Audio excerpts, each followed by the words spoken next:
Let's look real carefully at this next paragraph. I think it's one of the beautiful paragraphs of this story.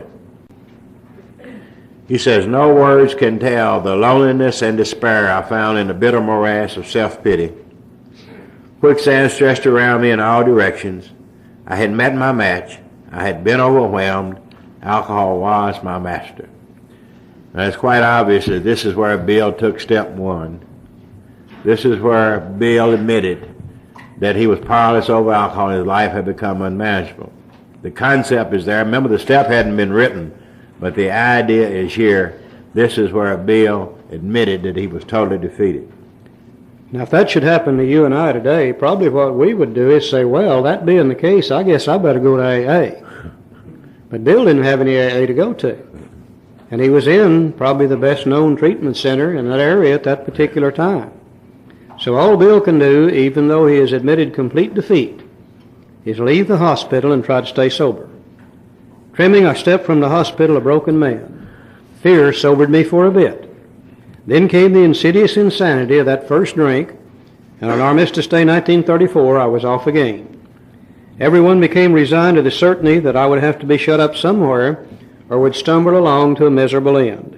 How dark it is before the dawn. In reality, that was the beginning of my last debauch. I was soon to be catapulted in what I like to call the fourth dimension of existence. I was to know happiness, peace, and usefulness in a way of life that is incredibly more wonderful as time passes. Near the end of that bleak November, I sat drinking in my kitchen. Now, we've been drunk about 3 weeks. With a certain satisfaction, I reflected there was enough gin concealed about the house to carry me through that night and the next day. My wife was at work. I wondered whether I dared hide a full bottle of gin near the head of her bed. I would need it before daylight. My musing was interrupted by the telephone. The cheery voice of an old school friend asked if he might come over. He was sober. It was years since I could remember his coming to New York in that condition. I was amazed. Rumor had it that he'd been committed for alcoholic insanity. Now, we know that Bill is referring to Ebby Thatcher. And Bill and Ebby were old school friends, old drinking buddies from up in Vermont area. And Bill knew about Ebby's drinking, and he knew how Ebby drank. Now, here's Ebby in New York City, and he's wanting to talk with Bill, and Ebby is sober. And Bill said, I can't remember him ever being in New York City in that condition. And the last thing he had heard about Ebby, he was about to be committed to the state nut house for alcoholic insanity. You know, I don't think we realize today how lucky we are. In the time Bill is talking about, what they usually did with people like us is haul us in front of a judge. The judge would commit us to the state insane asylum for an undetermined period of time. Now, the wife, an adult child, or any interested party could have that done for us, and we really didn't have a lot to say about it. And last thing Bill had heard is this is what had happened to Ebby up in Vermont, but here he is in New York City sober. Bill said, I wondered how he had escaped. Of course, he would have dinner, and then I could drink openly with him. Unmindful of his welfare, I thought only of recapturing the spirit of other days. There was that time we'd chartered an airplane to complete a jag. His coming was an oasis in this dreary desert of futility, the very thing an oasis drinkers are like that. The door opened and he stood there, fresh-skinned and glowing. There was something about his eyes. He was inexplicably different what had happened. I pushed a drink across the table and he refused it. Disappointed but curious, I wondered what got into the fellow. He wasn't himself. Come, what's all this about? I queried. He looked straight at me, simply but smilingly. He said, I've got religion. Boy, that's colder than hell, isn't it? Bill had mixed up all of his pineapple juice and his bathtub gin and expected Ebby to get drunk with him, and he offers him a drink, and Ebby says, I've got religion. Man, I'm glad that didn't happen in my kitchen. Bill said I was aghast. So that was it. Last summer an alcoholic crackpot. Now I suspect a little cracked about religion. He had that starry-eyed look. Yes, the old boy was on fire all right, but bless him, bless his heart, let him rant. Besides, my gin would last longer than his preaching. But he did no ranting. In a matter-of-fact way, he told how two men had appeared in court persuading the judge to suspend his commitment. They had told of a simple religious idea and a practical program of action. That was 2 months ago, and the result was self-evident. It worked. Joe? Okay.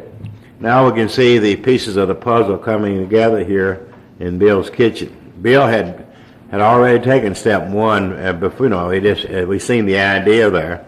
He admitted it, that he was defeated. And there he was drinking. Now when Ebby came into his kitchen, he brought a simple religious idea. Now that it was the idea of the spiritual experience that Ebby had gotten from Roland, that Roland had gotten from Dr. Carl Jung, which is the solution, the second step. Ebby brought him that, and the practical program of action, which was the program of the Oxford groups. If taken, you could find that power. So Bill had the first step.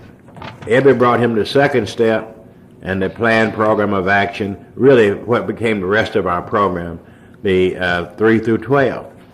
And when Ebby walked into his kitchen, he had come to pass his experience along to me if I cared to have it. I was shocked, but interested. Certainly I was interested. I had to be, for I was hopeless. He talked for hours. Childhood memories rose before me. I could almost hear the sound of the preacher's voice that I sat on still Sundays way over there on the hillside. There were the prophet's temperance pledge I had never signed, my grandfather's good natured contempt of some church folks and their doings, his insistence that the spirits really had their music, but his denial of the preacher's right to tell him how he must listen. His fearlessness as he spoke of these things just before he died. These recollections swelled up from the past, and they made me swallow hard. And I remember we've just enjoyed being at East Dorset and seeing the home, and I could just recall all of this. It was there. But Bill was, Charlie was raised by his grandfather, and he had certain ideas about religion, and Bill had these ideas. And when Ebby come into Bill's kitchen, you need to remember Ebby's message was not God as you understand him. Ebby's message was the message from the Oxford groups, a group of people trying to practice first century Christianity. It had all the religious terms and all the Bible terms, and Bill did not like this. And Bill was turned off about this, like every alcoholic would be.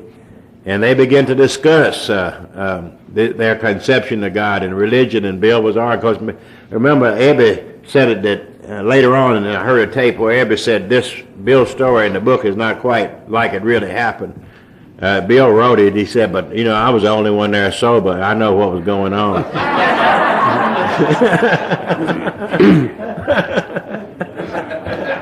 Bill said I had always believed in a power greater than myself. I had often pondered these things. I was not an atheist. Few people really are. For that means blind faith in the strange proposition that this universe originated in a cipher and aimlessly rushes nowhere. My intellectual heroes, the chemists, the astronomers, even the evolutionists, suggested vast laws and forces at work.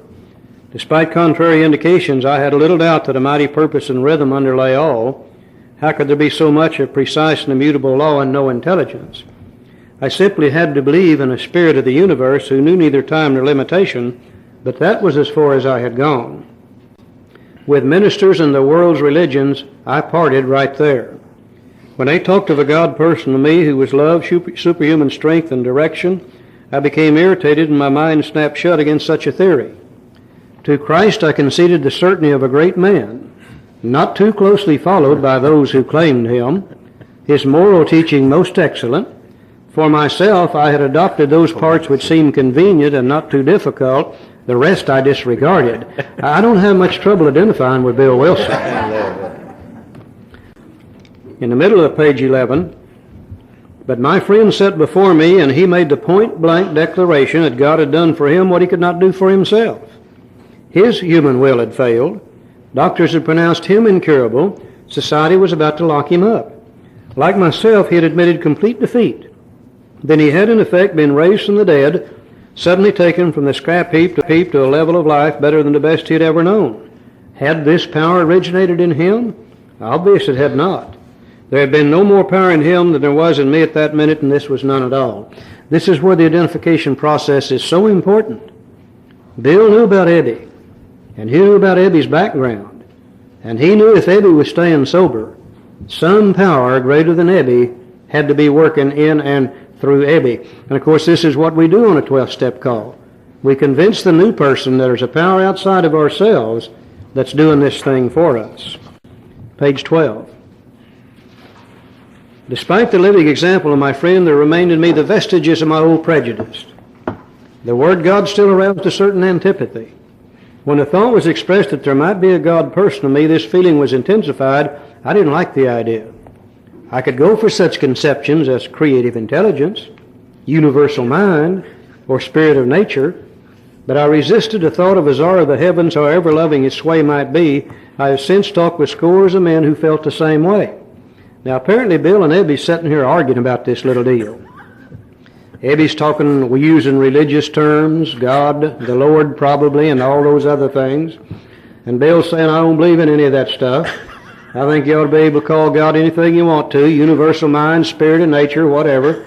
And all of a sudden, I guess Ebby got tired of arguing with Bill.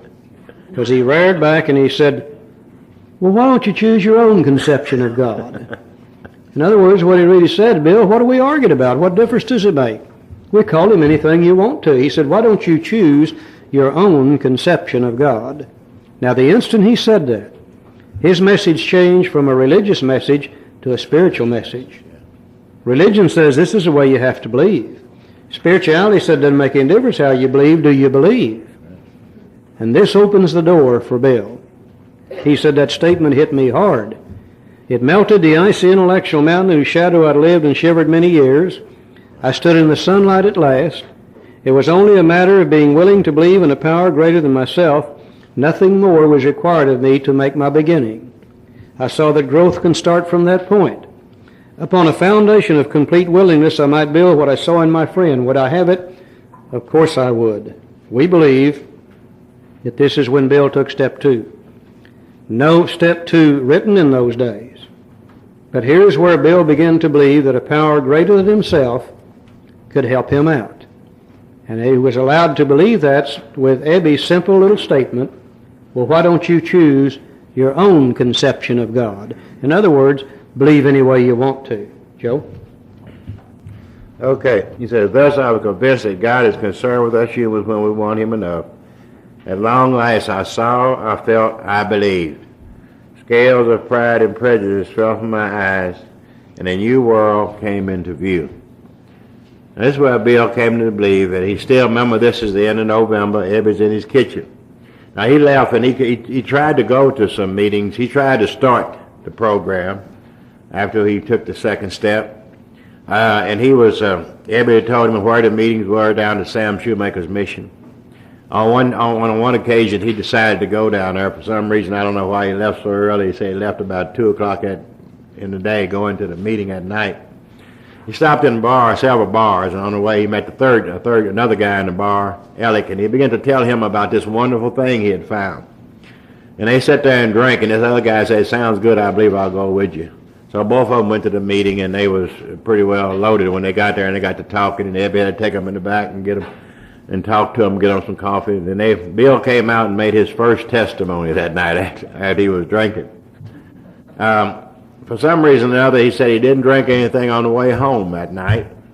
And this was a few days before he got down, and he went back to the town's hospital. And this was, I think, December 11th, 1934. He walked into Dr. Silkworth. He had to stop and bought a few bottles of beer on credit. And ended up in Dr. Silkworth saw him coming in about 2:30 that afternoon on November 11th for his last visit to Towns. He went back because he was on this drunk. He couldn't get off of it. So he went back to the hospital. He said, at the hospital, page 13, at the hospital, I was separated from alcohol for the last time.